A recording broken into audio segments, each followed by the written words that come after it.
नमस्कार, सुजस बुलेटिन में आपका स्वागत है। मैं हूं आपके साथ अश्विनी सरोही। एक नजर हेडलाइंस पर। नए जिलों की घोषणा को लेकर प्रदेशवासी जता रहे मुख्यमंत्री का आभार। सुजानगढ़ के बाद कुचामन वासियों ने दिया मुख्यमंत्री को धन्यवाद। मुख्यमंत्री ने की राजस्थान में जाति आधारित सर्वेक्षण की घोषणा। सामाजिक, आर्थिक और शैक्षणिक स्तर की जानकारी इकट्ठा कर बनेंगी विकास की योजनाएं। मुख्य सचिव ने ली बैठक। आदर्श आचार संहिता के दौरान पारदर्शिता और निष्पक्षता के साथ काम करने के दिए निर्देश। कुचामन से आए प्रतिनिधिमंडल ने मुख्यमंत्री निवास पर मुख्यमंत्री श्री अशोक गहलोत से मुलाकात की। प्रतिनिधिमंडल ने कुचामन जिले के गठन के लिए मुख्यमंत्री को धन्यवाद ज्ञापित किया। मुख्यमंत्री ने कहा कि लंबे समय से कुचामन जिले के गठन की मांग उठ रही थी। कुचामन जिला बनने से स्थानीय निवासियों में अपार उत्साह है। इस फैसले से डीडवाना और कुचामन में जिला मुख्यालय को लेकर चल रहे सवाल का भी पटाक्षेप हो गया है। जिला मुख्यालय से दूरियां कम होने से आमजन को सुगमता होगी। नए जिले गठित करने के लिए बनाई गई समिति द्वारा कुचामन के सीमांकन का काम पूरा किया जाएगा। उन्होंने कहा कि छोटी प्रशासनिक इकाइयों से सुशासन सुनिश्चित होता है और जन कल्याणकारी योजनाओं का लाभ अंतिम व्यक्ति तक पहुंचता है। रामलुभाया समिति से सिफारिश प्राप्त होने पर भविष्य में और नए जिलों का गठन भी किया जा सकता है। मुख्यमंत्री ने कहा कि प्रदेश सरकार की योजनाओं से सभी क्षेत्रों और वर्गों का अभूतपूर्व विकास हुआ है। उधर चारण समाज के प्रतिनिधिमंडल ने मुख्यमंत्री निवास पर मुख्यमंत्री श्री अशोक गहलोत से मुलाकात की। प्रतिनिधिमंडल के सदस्यों ने श्री करणी चारण और डिंगल साहित्य शोध संरक्षण और विकास बोर्ड के गठन के लिए मुख्यमंत्री को धन्यवाद दिया। सभी वर्गों के सर्वांगीण विकास के लिए संकल्पित राज्य सरकार अपने संसाधनों से जाति आधारित सर्वेक्षण करवाएगी। सर्वेक्षण में राज्य के सभी नागरिकों के सामाजिक, आर्थिक और शैक्षणिक स्तर के संबंध में जानकारी और आंकड़े एकत्रित किए जाएंगे।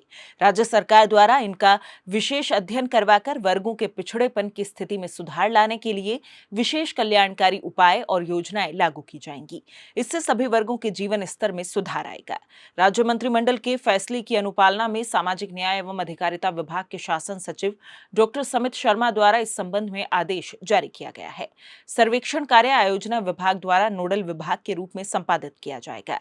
काम के लिए नोडल विभाग द्वारा प्रश्नावली तैयार की जाएगी। इसमें उन समस्त विषयों का उल्लेख होगा जिससे हर व्यक्ति की सामाजिक, आर्थिक और शैक्षणिक स्तर की पूरी जानकारी प्राप्त हो सके। सर्वेक्षण से प्राप्त सूचनाएं और आंकड़े ऑनलाइन फीड किए जाएंगे। इसके लिए सूचना प्रौद्योगिकी एवं संचार विभाग द्वारा अलग से विशेष सॉफ्टवेयर और मोबाइल ऐप बनाया जाएगा।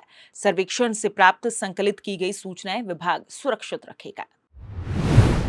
मुख्य सचिव श्रीमती उषा शर्मा ने कहा कि आगामी विधानसभा चुनाव के मद्देनजर आदर्श आचार संहिता की अवधि के दौरान भारत निर्वाचन आयोग के निर्देशों की 100% पालना सुनिश्चित करते हुए निष्पक्षता और पारदर्शिता के साथ काम करें। मुख्य सचिव इस संबंध में प्रमुख विभागों के अतिरिक्त मुख्य सचिव, प्रमुख शासन सचिव के साथ आयोजित बैठक को संबोधित कर रही थी। श्रीमती शर्मा ने कहा कि विधानसभा चुनाव में अधिकारी टीम भावना से आपसी समन्वय के साथ काम करें ताकि निर्वाचन आयोग के मापदंडों के अनुरूप निष्पक्ष और शांतिपूर्वक चुनाव संपन्न हो सके। सभी अधिकारी ये भी सुनिश्चित करें कि आम नागरिकों को मूलभूत जरूरतों के लिए परेशान नहीं होना पड़े।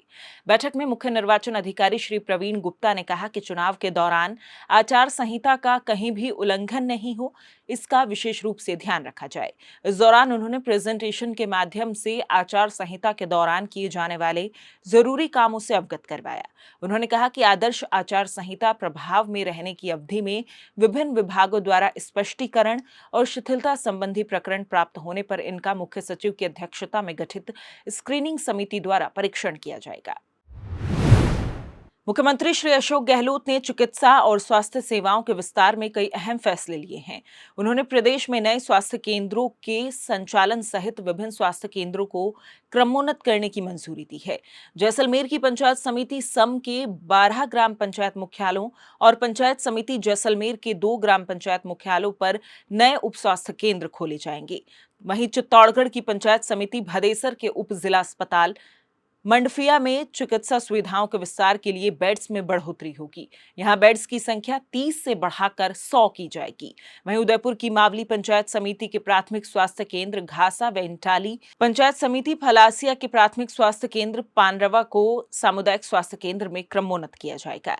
वहीं जोधपुर की पीपाड़ शहर पंचायत समिति के उप स्वास्थ्य केंद्र बुचकला को प्राथमिक स्वास्थ्य केंद्र में क्रमोन्नत किया जाएगा। साथ ही उदयपुर की जयसमंद पंचायत समिति के उप स्वास्थ्य केंद्र सेमाल और सलूम्बर पंचायत समिति के उप स्वास्थ्य केंद्र खरखा को प्राथमिक स्वास्थ्य केंद्रों में क्रमोन्नत कर प्रत्येक में 9 नए पदों का सृजन किया जाएगा। खबरों का सिलसिला यूं ही जारी रहेगा, लेकिन उससे पहले देखिए ये break.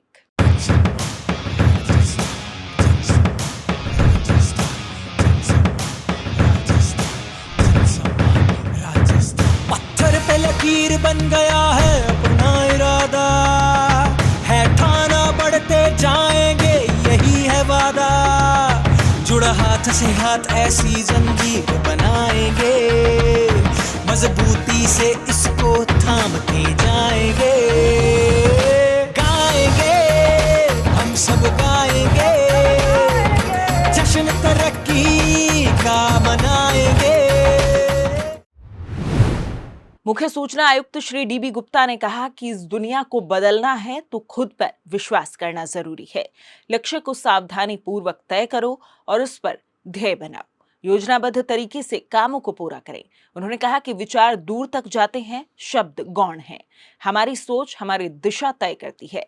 Shri dB Gupta Ramakrishna mission परिसर में रामकृष्ण मिशन के 125वें जयंती कार्यक्रमों के समापन अवसर पर हमारे राष्ट्र के निर्माण में स्वामी विवेकानंद का योगदान विषय पर मुख्य अतिथि के रूप में संबोधित कर रहे थे। उन्होंने युवाओं को सिविल सेवा परीक्षा की तैयारी के संबंध में भी टिप्स दिए। उन्होंने कहा कि दूसरों से अलग करने की कोशिश करो। उन्होंने रामकृष्ण मिशन परिसर की 1968 से 1976 की अपनी यादों का भी जिक्र किया। उन्होंने कहा कि स्वामी विवेकानंद के विचारों ने बचपन में ही मुझे प्रभावित किया और उनके बल पर मैं आगे बढ़ा।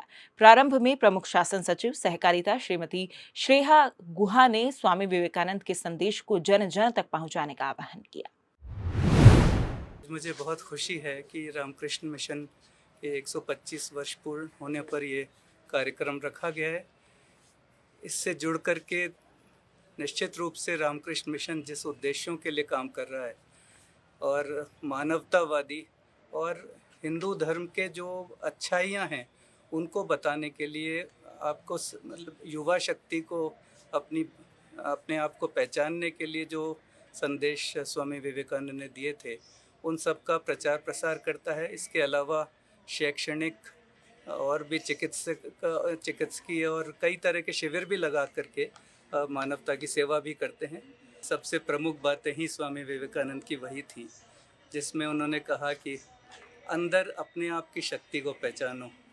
अगर आप अपने आप पे भरोसा करोगे तो निश्चित रूप से आप कहीं तक भी पहुंच सकते हो। यदि आप किसी चीज़ की ठान लो और उसके पीछे पड़ जाओ और दिन रात उसके बारे में ही सोचो, उसी के बारे में ही मंथन करो और उसी की दिशा में कार्य करो तो सफलता आपके हाथ लगेगी। तो चलिए अब देखते हैं कैसे किसान का पूरा परिवार अब सुरक्षित है सिर्फ राजस्थान में। बाबूजी हम और हमारे दो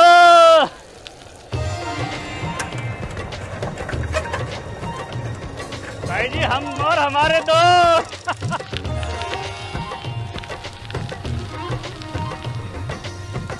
अरे काका हम और हमारे दो हम और हमारे दो